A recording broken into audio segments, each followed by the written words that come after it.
बहुत समय पहले पहाड़ों और झीलों से घिरे एक अद्भुत राज्य में चंद्रलोक नाम का एक साम्राज्य था।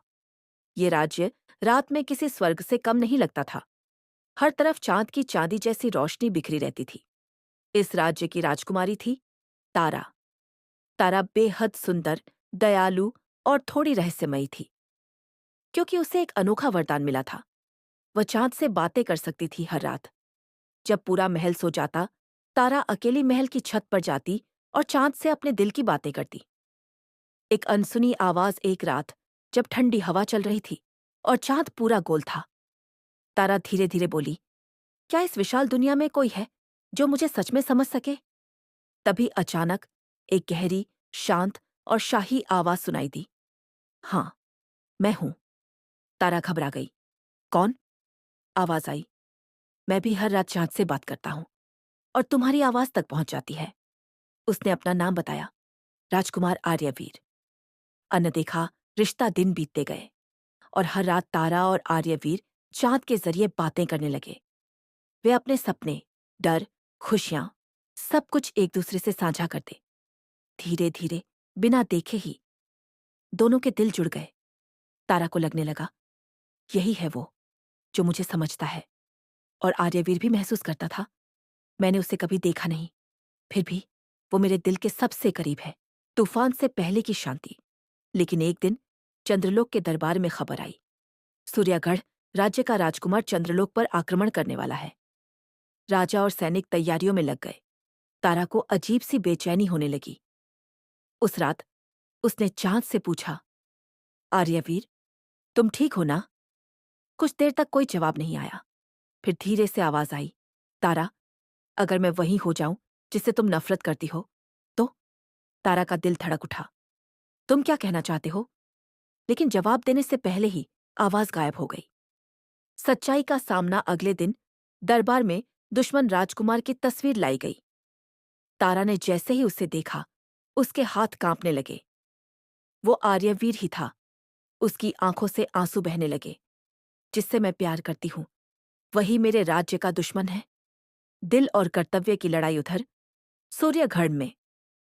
राजकुमार आर्यवीर भी अपने कक्ष में अकेला बैठा था।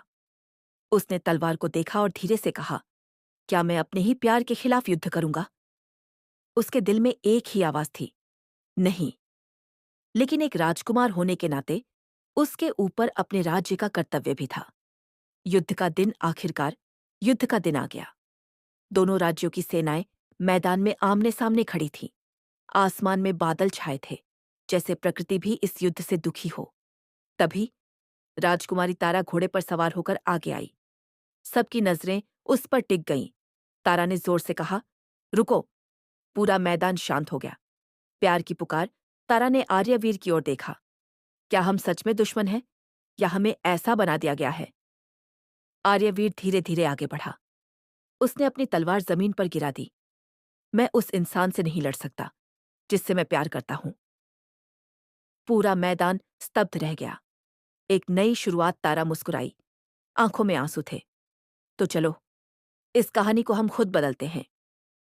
दोनों ने मिलकर अपने अपने राज्यों को समझाया कि नफरत से कुछ नहीं मिलेगा, लेकिन प्यार से सब कुछ बदला जा सकता है। धीरे धीरे दोनों राज्यों ने युद्ध का विचार छोड़ दिया।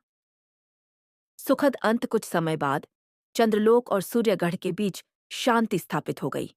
और फिर राजकुमारी तारा और राजकुमार आर्यवीर का भव्य विवाह हुआ। अब हर रात वे दोनों साथ में महल की छत पर खड़े होकर चांद को देखते, जहां से उनकी कहानी शुरू हुई थी। कहानी का संदेश सच्चा प्यार हर नफरत और युद्ध से बड़ा होता है। जहां समझ और साहस हो, वहां असंभव भी संभव हो जाता है। बहुत समय पहले एक समृद्ध राज्य था, सूर्यगढ़। वहां के राजा न्यायप्रिय थे और उनका बेटा राजकुमार आर्यमान बहादुर, लेकिन थोड़ा अहंकारी था। उसे अपनी ताकत और बुद्धि पर बहुत गर्व था। वह अक्सर कहता, मुझसे शक्तिशाली इस दुनिया में कोई नहीं। एक दिन महल में एक वृद्ध साधु आए। उन्होंने राजकुमार से कहा, शक्ति के साथ विनम्रता भी जरूरी होती है। लेकिन आर्यमान हंस पड़ा, मुझे किसी की सीख की जरूरत नहीं। साधु की आंखों में गंभीरता आ गई।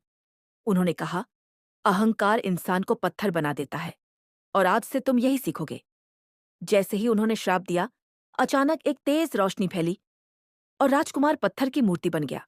पूरा राज्य शोक में डूब गया। राजा ने हर जगह इलाज ढूंढा, लेकिन कोई उपाय नहीं मिला। साल बीत गए। एक दिन एक साधारण लेकिन दयालु लड़की गौरी महल आई।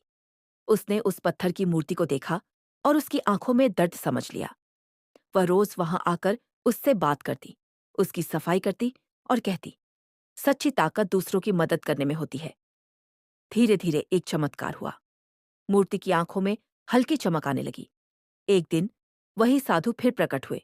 उन्होंने कहा, श्राप तभी टूटेगा जब दिल से पश्चाताप और सच्ची दया जागे। गौरी की सच्ची भावना और आर्यमान के अंदर जागे पछतावे ने मिलकर चमत्कार कर दिया। एक तेज रोशनी के साथ पत्थर टूटने लगा और आर्यमान वापस इंसान बन गया। अब वह पहले जैसा नहीं था। वह विनम्र, दयालु और समझदार बन चुका था। उसने गौरी को धन्यवाद दिया और कहा, तुमने मुझे असली शक्ति सिखाई।